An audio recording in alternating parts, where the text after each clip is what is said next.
Então, o que é que temos aqui hoje? Não sei, diz-me tu, foste tu que trouxeste? É um travesseirozinho. Não é o de Sintra, mas É o Anabi. é o Anabite de Sintra. Mas hoje, agora, antes de começarmos, não estavas nada contente com ele.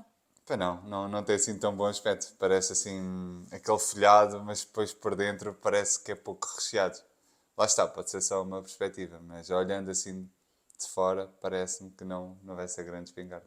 Vou abrir para vermos. Mas o de Sintra, não sei se te recordas, o último também foi fail. Não sei se Naquela considero casa que foi super, fail. super conhecida em Sintra. E para mim foi fail. Em comparação com outras experiências Sim, já não foi tão bom, que sim. já lá tive, ou seja, eu estou a comparar aquela casa com ela mesma, sabes? Mas estes travesseiros nunca são super recheados, porque a massa folhada também tem que ter o ar, não é?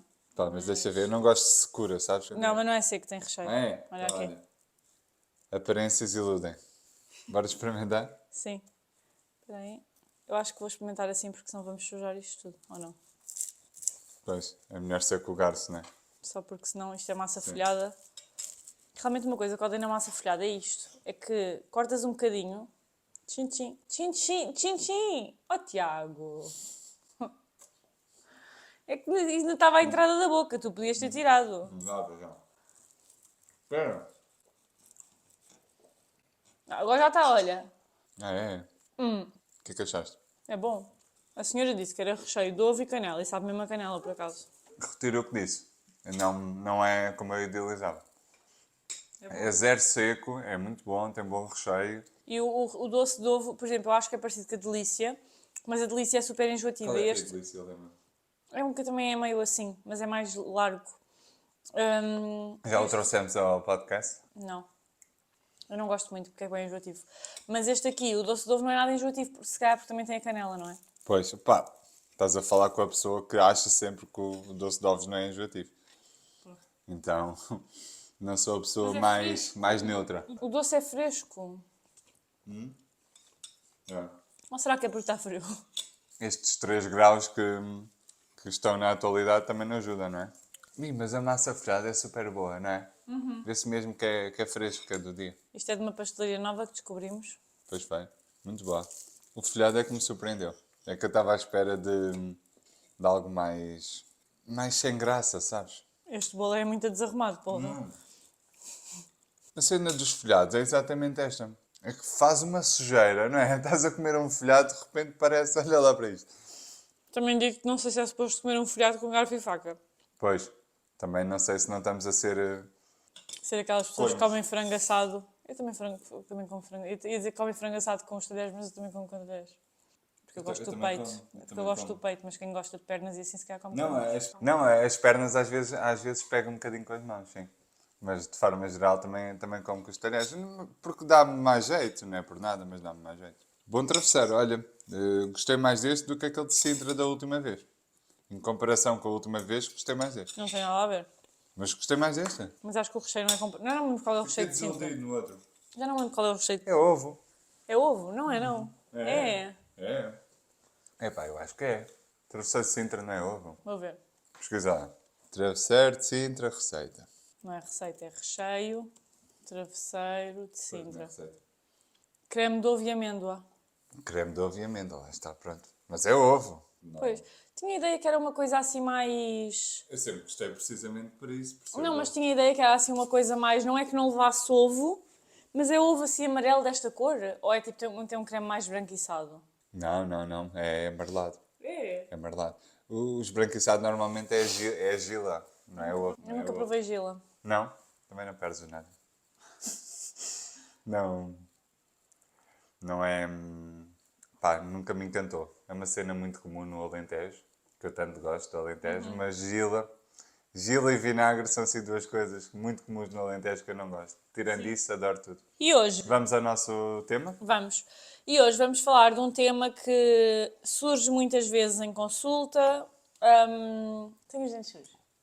Estava a dizer que é um tema que nós falamos muitas vezes em consulta, porque que é uma coisa que acontece muitas vezes, que é as pessoas já não estão a fazer dieta no sentido de se restringir na prática, ou seja, já não estão a seguir um plano alimentar, a comer determinadas coisas porque têm que comer aquelas coisas e comem se calhar de tudo, mas muitas vezes o que nós conseguimos perceber ao longo do processo é que são pessoas que, apesar de não estarem a fazer uma dieta na prática, estão naquilo que nós chamamos de mentalidade de dieta, que no fundo é, ok, eu na prática acabo por não me restringir, mas se calhar quando estou a comer alguma coisa, acho que não devia estar a comer aquilo. Enfim, uma data de exemplos que o nosso objetivo é mesmo falar aqui de alguns sinais que indicam que as pessoas poderão estar nesta mentalidade de dieta e que são coisas que precisam de ser trabalhadas. Olha, um dos sinais mais comuns é a falta de autonomia alimentar da pessoa. Repara, ao ponto de a alimentação se tornar tão desafiante, uma fonte de tanto stress, tanta angústia, tanta complicação na dualidade. Isto é bom, isto é mau. Ok, isto é bom, mas em quantidades. Isto é mau. É ao fim de semana que eu posso? Então, mas eu descontrolo-me. E muitas vezes o descontrole está exatamente por esta mentalidade de dieta. Então, este é um dos primeiros sinais. Se a tua alimentação não é fluida, ou seja, se ficas imenso tempo a gastar energia na tua decisão, se sentes muita frustração, angústia, stress, ansiedade à volta da comida, isto é um indício claro de mentalidade de dieta. É um dos sintomas. E se reparares, isso vem muito do ponto de... A mensagem que te é constantemente passada é que se tu quiseres ter uma alimentação saudável, tu precisas ter um plano alimentar, precisas de ter algum tipo de regra, ou tens que comer 3 em 3 horas, ou então já não é nada disso e tens que fazer jejum de não sei quantas horas. Há sempre regras associadas. Então é normal que, à medida que o tempo passa, nós deixemos de confiar na nossa intuição, que foi a palavra que utilizaste, e deixemos de ter autonomia, porque lá está, se a alimentação saudável, se eu preciso de um plano, como é que autonomia é que eu preciso? Eu não preciso de autonomia. E se olharmos para a nossa espécie, se olharmos para os bebés estão altamente conectados e conseguem ter a percepção clara, sem que ninguém lhes diga, quando é que se devem alimentar e quando é que devem parar a sua alimentação, quando é que devem parar de mamar. Ou seja, o bebé, que é um ser que ainda está em desenvolvimento constante, não é que nós não estejamos, mas não àquela velocidade, que eles mudam de dia para dia.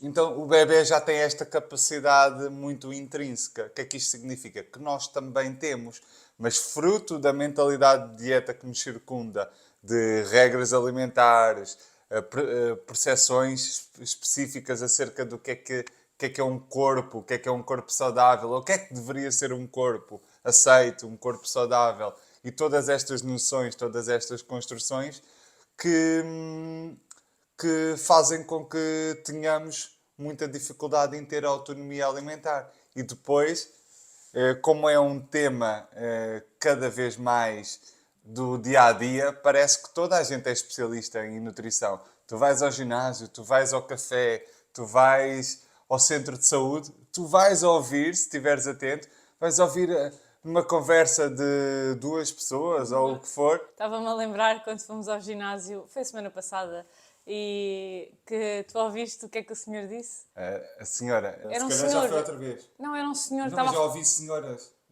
não, mas o que eu achei imensa piada que era... que não tem piada nenhuma, Já não mas... me lembro dessa, lembro-me Estávamos das a senhoras. descer as escadas do ginásio e estava um senhor a falar com o PT e pronto, a máquina onde ele estava era colada à escada e ele estava a dizer, eu não ouvi, eu passei mas eu não ouvi, tu é que me disseste, não sei se foi exatamente com estas palavras, mas foi do género, isto aqui não vale a pena, género, o exercício não vale a pena enquanto não deixar de meter veneno cá dentro. Ia, pois foi, exatamente. Ele a dizer isso ao PT, é que nem era o PT a dizer a ele. Porque às vezes acontece profissionais de saúde também terem este discurso mais tóxico.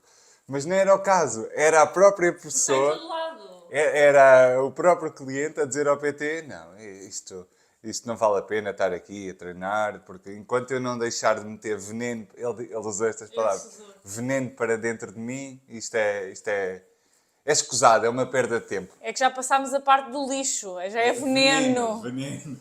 Entretanto, muito mais brando, no dia logo a seguir, e isto mostra, repara, no ginásio, 2 dias seguidos, ouvi... Mas tens que ver que o ginásio, Não se falta calhar, ninguém. é dos poucos sítios, isso, e se calhar a loja da Prozis são os sítios onde há mais cultura da dieta, porque não quer dizer que o ginásio seja mau ou que a loja da Prozis seja má, estava a brincar quando disse a loja da Prozis, mas são sítios que puxa esse tipo de mentalidade, porque imagina, se socialmente isso é a mensagem que as pessoas têm, quando as pessoas vão para o ginásio, mesmo que não fiquem lá muito tempo, no sentido de aguentar lá muito tempo, claro que as pessoas vão ter esse tipo de mentalidade. E claro que os profissionais também têm esse tipo de mentalidade, percebes? Sim, e a última que ouvi, foi logo no dia a seguir, foi duas velhotas a dizerem, estava na passadeira, claramente, ou amigas, ou não sei, mas elas conheciam-se, e estavam a falar uma com a outra, e uma vira-se para a outra e diz assim, esta semana podemos fazer as neiras, esta semana podemos, não sei o quê. a semana de Natal. Sim, sim, sim. Ou seja, então isto demonstra claramente em 2 dias seguidos. Mentalidade de dieta. Eu muitas das vezes estou com o fone, ou seja, imagina as coisas que eu nem sequer ouço. Estas duas eu apanhei em 2 dias. E respondendo ao que estavas a dizer, ok, o ginásio, por envolver esta questão da estética, etc., é um sítio mais propício a isso. Mas tu vais a um café, estás a lanchar, ou assim, se tu estiveres atento à conversa dos outros, tu vais apanhar isso centenas de vezes ao longo da tua vida.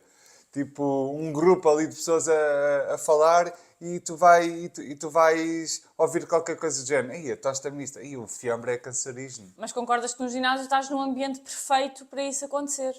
Sim, Depende também, eu acho que também depende um bocadinho do ginásio, mas acho que só o facto de ser um ginásio já potencia isso. Mas acho que estamos a fugir do tema, voltando ao que estávamos a falar. Então, isso claramente, a falta de autonomia alimentar, que deveria ser algo intrínseco em nós é que nos desconectamos fruto desta mentalidade e das construções internas que vamos fazer, fruto de vivermos numa sociedade que preza muito a estética e a cultura da dieta.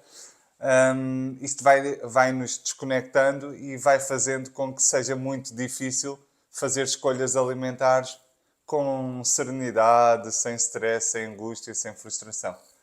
Outro sintoma muito comum é olharmos para os alimentos como meros nutrientes e calorias. De género, eu agora comi 30 gramas de proteína. E de repente comeste ovos ou bife ou o que seja. Mas já estás a reduzir os ovos ou a carne a proteína. Já estás a reduzir umas bolachas estas têm 70 calorias. Ou seja, esta obsessão à volta dos nutrientes e das calorias é um sintoma muito claro de que a pessoa tem uma mentalidade de dieta. E obviamente é uma coisa super negativa porque temos que pensar que os alimentos não são só os seus nutrientes. Primeiro de tudo, mesmo dentro da parte nutricional, são poucos os alimentos que têm apenas um nutriente. Para não dizer que agora não me lembro de nenhum, honestamente. A maior parte dos alimentos vai ter vários nutrientes, seja micronutrientes, ou seja, vitaminas e minerais, seja nutrientes, hidratos de carbono, proteína e gordura. Quando nós dizemos que, por exemplo, o arroz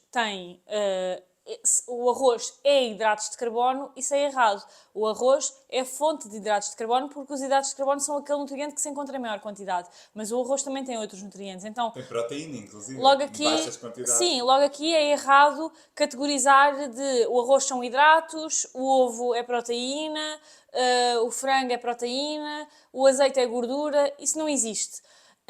E depois, do ponto de vista de saindo aqui da parte nutricional, obviamente isto são alimentos que são muito mais do que os seus nutrientes, ou seja, eles têm um papel muito mais importante e muito mais abrangente na nossa vida do que apenas a parte nutricional. Ninguém come apenas por uma questão de sobrevivência. Nós não comemos apenas para termos energia para fazer a nossa atividade diária, apesar de eu acho que cada vez mais parece que tinha que ser dessa forma, tipo, tens que comer de acordo com as tuas necessidades. Sim, ok, eu tenho que comer de acordo com as minhas necessidades e o resto. Sim, nós temos necessidades que temos que suprir, obviamente, mas e o resto? São só as necessidades que importam? Então, e onde é que entra a parte do prazer, a parte da socialização, a parte da cultura? Onde é que isso fica? Exatamente. É tornar a experiência alimentar uma experiência meramente nutricional. Sim. Como se comida fosse nutrição. Comida não é nutrição. Nutrição é uma característica da comida. Comida é muito mais do que nutrição. É uma ramificação, não é? É uma ramificação, é um componente da própria comida, a parte nutricional. E imagina o quão aborrecido seria se a tua vida fosse assim em todos os espectros. Que de repente o teu sono serve só para tu ficares descansado para as tuas necessidades durante o dia. Então, domingo, no sofá, tirar uma soneca de 30 minutos. Nananã, tu já dormiste as 7 horas e 35 que o teu corpo necessita. Percebes? Imagina, se tu pensares nesta parte da alimentação relativamente às outras necessidades que nós temos, tornar-se-ia ridículo que a nossa vida fosse isso, porque então tu serias um completo robô, tu não terias humanização nenhuma. Então, para que é que serve? Só serviria para este propósito, que era garantir que tu tens energia e que tens capacidades para fazer as tuas tarefas dia a dia. E acabaste por tocar aqui noutro ponto também muito importante, que é um outro indício, outro sintoma de mentalidade de dieta, que é dificuldade em respeitar ou em procurar o prazer alimentar. Ou seja, quando estamos em mentalidade de dieta, é como tu mencionaste. Calorias e nutrientes são tudo o que é necessário para a minha alimentação mais robótica, mais nutricional. O prazer alimentar normalmente está completamente descartado quando estamos em mentalidade de dieta. Tanto que tu vês, quando uma pessoa está num plano alimentar ou está numa mentalidade de dieta, mesmo que não tenha plano alimentar, ela está preocupada apenas se as calorias encaixam, entre muitas aspas, nas necessidades da pessoa. Mas ela não está preocupada se tem satisfação, se tem prazer, se gosta daquilo que está a comer. Não está preocupada com isso. Então, isso é outro sintoma de mentalidade de dieta. E para quem esteja a ouvir e ache, ok, isso faz sentido, mas isso para mim não é assim tão importante, o que eu estou mesmo preocupada é na parte nutricional, porque eu quero é saber da minha saúde, etc. Começando pelo ponto que a parte do prazer e da satisfação é super importante para a nossa saúde, porque a nossa saúde não é só a parte nutricional, ou seja, a nossa saúde é a nossa saúde física, mental, social, não é um único ponto. E o que eu queria dizer com isto é, para quem acha que esta parte não é, e do género, faz sentido, mas não é importante para mim, vamos pensar se as pessoas conseguiriam, para o resto da vida, comer só de acordo com as suas necessidades e não comer nada fora disso. Estar só preocupados com a parte nutricional, ignorando que obviamente isso é super prejudicial para a saúde de ignorar o resto das componentes da alimentação. A maior parte das pessoas, a resposta é provavelmente não. Temos que pensar se é sustentável, então a pessoa nunca mais comer nenhum alimento que dê prazer e estar só focada na parte nutricional. Ou um comprimido, ou tomavas um comprimido e já estavas nutrido e não precisavas de comer. Quem é que quer isso? Só quem tem uma alimentação perturbada com a comida, em que a comida já se tornou uma dificuldade por falta de autonomia e por uma sensação de frustração, por não conseguir a alimentação perfeita, entre muitas aspas, e os ciclos de frustração, raiva por elas mesmas, não é? Raiva por elas mesmas e toda esta tristeza e ansiedade que gira à volta da comida faz com que as pessoas às vezes até em termos de desabafo, possam dizer era bom haver um comprimido e eu tomava e já estava, Mas eu acho que lá está, imagina. já estava tudo resolvido, não tinha que passar por este stress todo. Mas eu acho Qual é a questão? Quando tens uma relação saudável com a comida, não há stress. É fluido, é tranquilo. Não há esse gasto de energia a escolher o que é melhor para mim. É fluido. Eu olho, vejo o que é que me apetece, o que é que me faz sentido e já escolhi. Sim, mas lá está, o que eu estava a querer dizer é do género. Imagina, nós estamos aqui a falar de mentalidade de dieta.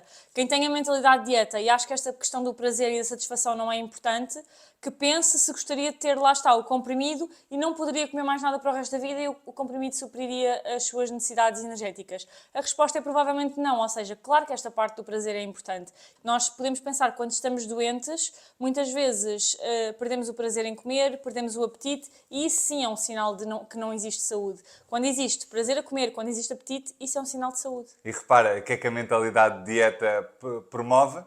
Tens apetite. Comprimidos Bebe para tirar o água. apetite. Não, bebe água ou toma comprimidos para retirar o apetite. E o apetite é um indício de quê? De que tu estás saudável. Qual é o primeiro sintoma quando a pessoa está a adoecer? Perda de apetite. Ou seja, a mentalidade de dieta cria aqui umas crenças generalizadas nas pessoas que fazem-nas crer que ter apetite é mau, que ter prazer alimentar. Não, se isto é muito prazeroso, qual é o significado que normalmente damos? Não deve ser bom. Se é muito prazeroso, não deve fazer bem. Sim. Não é logo esta associação direta que fazemos. E o que é fazer bem? Isso também dava um tema para um podcast. O que é que significa fazer bem? Sim. É um termo bastante subjetivo. Bem é o quê? Há componente física, Mas eu acho que mental, isso vem emocional, vem social. que nós já falámos, que é aquelas imagens que, imagina, metem uma noz e tipo, a nós faz bem ao cérebro, porque tem uma forma Sim, sim, sim. parecida, que nós já falámos também que não faz sentido. Só acabar aqui com esta adenda. Prazer alimentar não é opcional. Deixa só dar uma breve explicação. Não é opcional. Porquê? Porque grande parte do prazer que vamos buscar no nosso dia a dia está relacionado com a comida. Se nós tirarmos esse prazer alimentar, sobra-nos muito pouco prazer na vida. Então, repara, vou dar aqui um caso de uma pessoa aleatória, que vou inventar, claramente. Uma pessoa, vamos supor que esta pessoa está num trabalho que nem gosta assim tanto. Está num momento, em termos relacionais, desafiante, as coisas não estão a fluir da melhor forma, não tem assim um círculo de amigos muito grande, ou seja, não tem grandes convívios. Esta pessoa que estamos a dizer não tem grandes hobbies também. Esta pessoa que estamos aqui a supor tem que ir buscar uma grande parte do prazer à sua alimentação. Se tu de repente lhe retiras com uma dieta super restritiva o prazer que essa pessoa vai buscar ali, a pessoa fica completamente desnorteada. A pessoa não está a ir buscar prazer a quase numa área da vida. E o que ela tinha, a fonte onde ela ia buscar o prazer dela, foi-lhe retirado. É muito perigoso fazermos isto em termos de saúde mental para as pessoas. Qual é a questão aqui a ser trabalhada para avançarmos já para o próximo sintoma? É a pessoa primeiro aceitar que prazer alimentar não é opcional, que faz parte de uma alimentação saudável, e depois fazer um trabalho em si mesma para conseguir ir buscar outras fontes de prazer para além da comida. Ou seja, um trabalho de autoconhecimento que lhe vai permitir perceber o que é que faz sentido para ela. E dizer só que há quem diga que não tem prazer com a alimentação e que lá está, isso é um sinal de saúde. Então, muitas vezes está relacionado com coisas que podem ter acontecido no passado que fizeram com que a pessoa. Isto também dava um outro episódio, mas é uma questão que deve ser investigada. No fundo, é esse o ponto que eu queria tocar.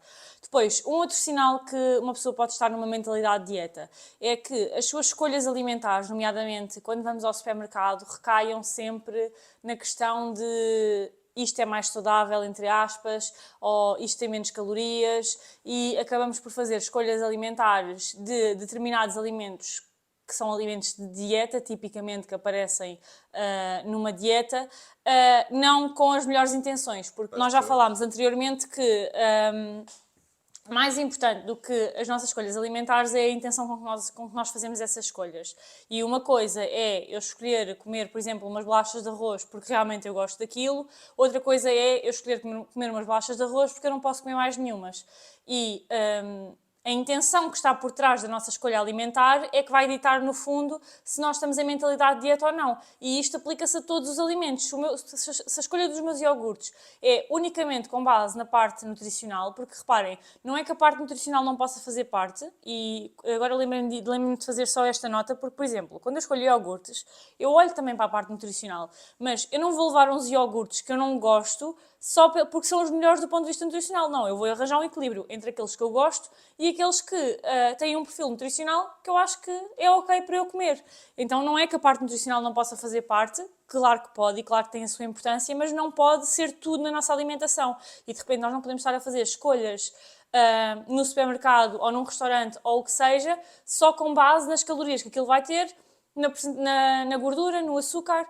E nós temos todo um episódio sobre este tema aqui no podcast, que é logo dos primeiros, que é os alimentos light e magros, Sim. que eu posso deixar depois também um cartãozinho para irem ver no final deste, que falamos mais aprofundadamente deste tópico, mas sim, no fundo, fazer escolhas alimentares de alimentos de dieta que, lá está, não é que eles tenham mal, mas temos que avaliar qual é a nossa intenção por detrás dessa escolha. Exatamente, repara, dando o exemplo clássico desse sintoma que estás a dizer, agora vivemos nos tempos em que é proteína por todo lado. Ou seja, uma pessoa que não consiga escolher, imagina, um iogurte que não seja o proteico, que não não consiga comer, sei lá, até em casos extremos, um chocolate que não seja proteico, acho que já há, não é? Sim. Agora estão a colocar mesmo proteína em tudo. Ou seja, isto também é outro sintoma de mentalidade de dieta, que é eu achar que, por exemplo, um alimento que é para ter prazer como o chocolate tem que ter proteína. Eu até posso não gostar muito dele, mas aquele tem proteína, aquele eu posso. Então são todas estas crenças que indiciam que nós temos uma mentalidade de dieta. Deixa-me só acrescentar que estás a falar do exemplo do chocolate com proteína, mas não necessariamente foi acrescentada proteína a esse chocolate. Ou seja, muitas vezes acaba por ser muito mais uma questão de marketing, porque quando vais a ver, os alimentos que se dizem proteicos são alimentos normais que têm mais 0,5 gramas de proteína, que é completamente irrelevante. Sim, eu lembro-me de um queijo, por exemplo, que eles têm a versão Proteica e a versão proteica e a versão normal e é 0,1 a mais na versão. É igual. No chocolate não sabia, porque eu não ligo muito a isso. Jamais iria comprar um chocolate porque tem proteína, tem mais proteína. É indiferente. Porquê? Porque o propósito de um chocolate ou de um doce ou de umas batatas fritas não é o propósito nutricional. Mas para entendermos isso, precisamos de desconstruir a nossa mentalidade de dieta. O propósito desses alimentos é meramente obter prazer. Então eu não devo, ou se eu quiser ter um comportamento alimentar mais saudável, eu devo evitar ir procurar nutrientes a todos os alimentos. Sim, sem dúvida. Depois um outro ponto é a questão da compensação, que é uma coisa que muitas vezes acontece de forma inconsciente, outras vezes de forma mais inconsciente, mas é no fundo a sensação de necessidade de compensar sempre que fazemos algo extra àquilo que tínhamos planeado ou que não fazemos, por exemplo, quando não fazemos atividade física, compensar na alimentação, ou quando comemos alguma coisa que não estava planeada ou não estava, ou não tínhamos pensado comer, ou não tínhamos pensado comer naquela quantidade, querer depois compensar com dias de jejum, com atividade física em excesso ou não, porque eu acho que lá está, tudo tem a ver com a forma como nós fazemos as coisas e com a intenção como nós fazemos as coisas, porque às vezes as coisas não precisam de ser em excesso para terem uma intenção e um impacto prejudicial na nossa saúde. Por exemplo, se eu agora comi este bolo e eu acho que não devia ter comido isto e amanhã vou fazer uma caminhada de meia hora, se calhar a caminhada de meia hora não é em excesso e se calhar nos outros dias eu também faço a caminhada de meia hora, mas por acaso amanhã é sábado e eu tinha planeado ficar a descansar e de repente eu não vou fazer uma coisa que é em excesso à vista dos outros, mas a forma como eu estou a fazer as coisas, e eu não tinha planeado fazer aquilo e de repente estou a mudar os meus planos e já não estou a descansar porque comi um bolo. Tem tudo a ver com isto. Às vezes as coisas não precisam de ser em excesso e se nós olharmos de fora parece que não é exagerado, mas nós temos que olhar para a maneira como nós fazemos as coisas e qual é a intenção por trás dessas mesmas atividades ou desses mesmos comportamentos que nós temos. Não é? O porquê, exatamente. Nós dizemos muitas vezes que o porquê de fazermos aquilo que fazemos é tão ou mais importante do que aquilo que fazemos. E é exatamente isso, é olhar para os comportamentos que nós temos e perceber porquê é que os temos. Porquê é que eu quero fazer uma caminhada todos os dias? Qual é a intenção por trás? E muitas vezes chegamos a respostas, aqui já fugindo um bocadinho da mentalidade dieta, mas muitas vezes chegamos a respostas muito interessantes que percebemos que estamos a dar significados a determinados comportamentos ou a determinados resultados que ambicionamos que não são significados reais, que são significados que nos foram implementados na nossa cabeça ao longo da nossa vida, mas que não necessariamente vão ser atingidos quando lá chegarmos. Sim, repare, e acabamos por estar sempre no mesmo ciclo, não é? Ciclo da restrição, que depois leva ao exagero, à compulsão, depois leva à frustração, aos sentimentos de culpa, de vergonha. Eu como mais, depois ainda me sinto mais culpado, mais frustrado. E isto vai afetando a minha autoimagem, não é? Começo-me a ver como fraco, tu não consegues, tu nunca consegues autocontrolar-te, acabas sempre por comer, é porque não deves ter valor, então de repente isso já afeta o nosso merecimento, a nossa sensação de que não somos merecedores, então isso é uma espiral muito negativa. Depois começamos a criar não, ele já está criado, mas começamos a sedimentar, a fortalecer o nosso discurso interno mais tóxico, menos positivo, aquele discurso interno que nos diz que somos miseráveis, não é?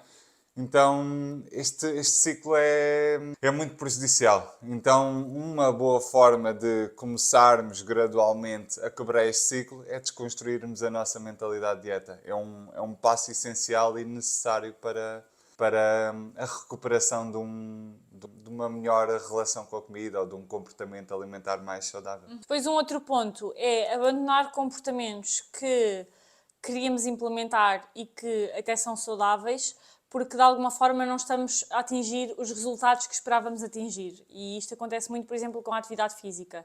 De repente eu começo a caminhar, a fazer uma caminhada 3 vezes por semana e até me está a saber super bem e é uma coisa que eu, olha, até aprendi que é uma coisa que eu gosto e nunca tinha experimentado, mas de repente, ao fim de 2 semanas pesei-me e ainda engordei 100 gramas. Pá, isto não está a resultar, olha, mais vale nunca mais ir, estou desmotivada. E ligar sempre os nossos resultados ao peso, claramente, é um sintoma de mentalidade de dieta. Depois, isto também está ligado à questão da pesagem frequente, estarmos-nos constantemente a pesar também é um sintoma de termos mentalidade de dieta. E, claro, lá está, o abandonar comportamentos ou sentirmos que perdemos a motivação porque o peso não desceu e esta motivação é tão frágil, não é? Que de repente passaram 2 semanas, passou um mês, passou super pouco tempo, porque o que é um mês no resto da nossa vida, e de repente já abandonei aquilo que tinha pensado fazer. E quem diz atividade física diz, sei lá, beber mais água, comer vegetais, descansar mais, diz qualquer coisa. E às vezes não damos o tempo suficiente para as coisas acontecerem, na maior parte das vezes, e achamos que é num mês, é em 6, é num ano que vamos curar os anos todos que passaram para trás, que estavam cheios de pequenas coisas que eram tóxicas para nós. É. Isso também é uma inocência humana muito comum, não é? Acharmos que resolvemos em um ano o que criámos em 20 anos. Exato. Ou em 15 anos. Ou seja, criámos uma má relação com a comida, com o corpo, connosco mesmos ao longo de 15 anos, fruto da nossa história, das nossas vivências, do que nos aconteceu, e achamos que em meses vamos resolver tudo. Mas como é que é possível resolver tudo em meses o que foi criado em anos, que está super sedimentado, está ali com crosta já, está ali tudo muito cristalizado? Não faz qualquer sentido. Então as coisas precisam de tempo. As coisas precisam de tempo e é fundamental ganharmos essa sabedoria de perceber que o curto prazo é para criar ilusão. O curto prazo não existe. As coisas que são realmente gratificantes estão lá no longo prazo. O curto prazo, tu vês que, tu se observares, e agora até podemos extrapolar para outras áreas, mas tu se observares todas estas narrativas do curto prazo, está sempre associado à vigarice. Repara nisso. Por exemplo, enriquece rápido. Às vezes há essas narrativas. Mas depois tu vais a ver o substrato daquilo. Aquilo é tudo mentira. Enriquecer rápido. Mas tu acreditas que alguém, a não ser ganhos Euromilhões, acreditas que tu enriqueces rápido. Perde 20 quilos em não sei quanto. Mas de que forma? Eu até acredito que se nunca fizeste uma dieta, tu até podes perder. Mas o que é que tu estás a perder para perder esses 20 quilos? Exato. Estás a perder saúde? Estás a perder massa muscular que vai ser fundamental para o resto da tua vida? O que é que estás a perder? Entendes?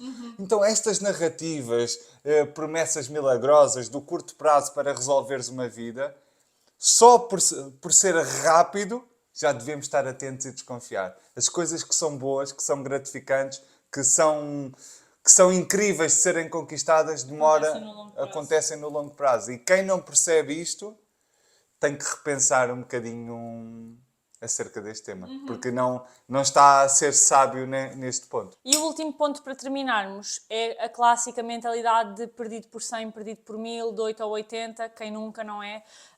Que no fundo é sentirmos que, lá está, queremos fazer tudo perfeitinho e não, agora é que vai ser, agora é que eu vou começar isto, ainda por cima hoje é segunda-feira, tão bom, e de repente começamos, mas chega ali, se calhar passado uma semana, passado 2, fazemos algo que não estava planeado fazer, de repente um colega no trabalho trouxe uma caixa de bolos e por acaso, olha, apeteceu-nos comer um bolo, tivemos ali em discussão connosco próprias, comemos o bolo, mas, sentimos-nos muito a mal no final e de repente são 4 da tarde, mas olha, já nem vale a pena fazer nada do que eu estava a fazer e de repente vou passar o resto do dia a comer coisas que não fazem qualquer sentido porque amanhã começo. E esta questão dos recomeços e de agora já estraguei tudo, então amanhã começo. A questão é que nós temos que pensar, e eu sei que quem passa por isto, o que eu vou dizer é bastante frequente, que é, ao início, se calhar aguentas 2 semanas a fazer aquela dieta e ao final das 2 semanas, se calhar descontrolas-te um pouco e lá está, perdido por 100, perdido por 1000.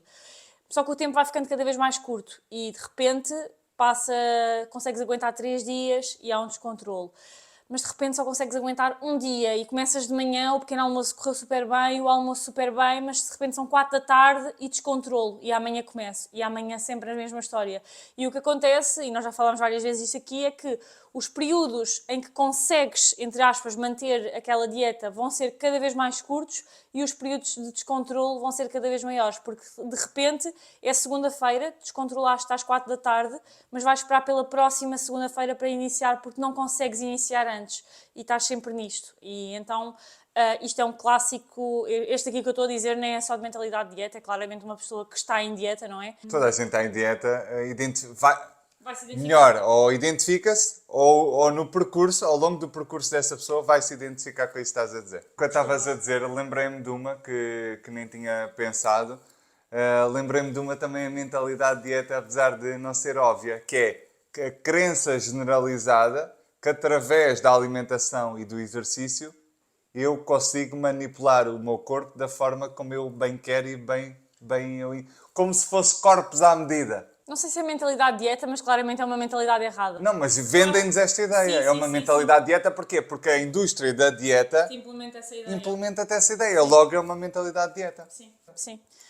Sim, e acho que era isso que tínhamos por hoje. Queres passar para o Não queres dar uma nota assim acerca disso que eu disse? É só porque estamos com pouco tempo.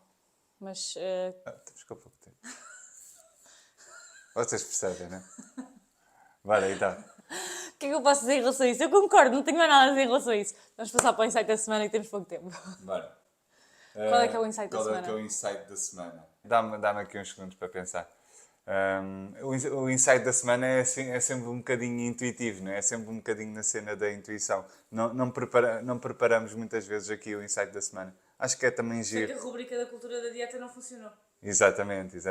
Então, o insight da semana. Olha, eu tenho um. Olha, eu também tenho um. Nós, se nos quisermos transformar internamente, nós devemos seguir esta ordem. Ser, ter. Nós, se nos quisermos transformar internamente, nós devemos seguir esta ordem. O ser, o fazer e o ter. E o que é que acontece na maior parte das vezes? Eu quero fazer coisas, eu quero ter coisas, mas eu ainda não sou.